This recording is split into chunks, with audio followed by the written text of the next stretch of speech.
आवाज आपकी, खबर हमारी। आप देख रहे हैं न्यूज 24 उल्लासनगर।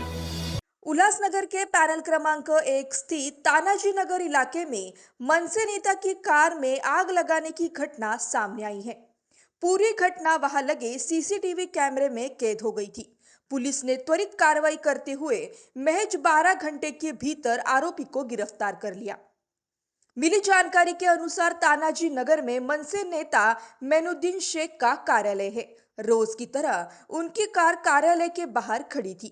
2 दिन पहले सुबह 4 से 5 बजे के बीच एक अज्ञात व्यक्ति बुर्का पहनकर वहां आया और खड़ी कार पर ज्वलनशील पदार्थ डालकर आग लगा दी, जिससे कार पूरी तरह जलकर खाक हो गई। घटना के बाद इलाके में हड़कंप मच गया। सूचना मिलते ही पुलिस मौके पर पहुंची और घटनास्थल का पंचनामा कर जांच शुरू की। आसपास लगे सीसीटीवी फुटेज की जांच के आधार पर पुलिस ने आरोपी की पहचान कर उसे गिरफ्तार कर लिया। गिरफ्तार आरोपी का नाम पवन गुप्ता बताया जा रहा है, जो एक शातिर अपराधी है। पुलिस जांच में सामने आया कि पुरानी रंजिश के चलते आरोपी ने मैनुद्दीन शेख की कार में आग लगाई थी। पुलिस ने आरोपी को कोर्ट में पेश किया, जहां कोर्ट ने उसे जमानत दे दी। फिलहाल पुलिस इस मामले की आगे की जांच कर रही है।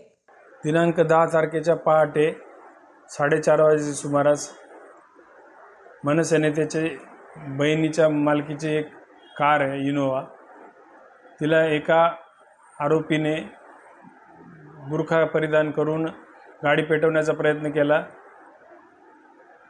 पोलिसांनी तात्काळ गुन्हा दाखल करून 12 तासाच्या आत आरोपीला अटक केली असून कोर्टासमोर हजर केले असता कोर्टाने 1 दिवसाचा MCR मंजूर केला होता। तो आता सध्या जामिनावर आहे। सर, सदरचा आरोपी कोण होता आणि आग लावण्याच्या मागे काय कारण होते? जुने वादाचं कारण असून सदर आरोपीचे नाव पवन गुप्ता असे आहे। अगोदरचा तडीपार आरोपी आहे, त्याच्यावर अगोदर गुन्हे दाखल आहेत, रेकॉर्डवरील आरोपी आहे।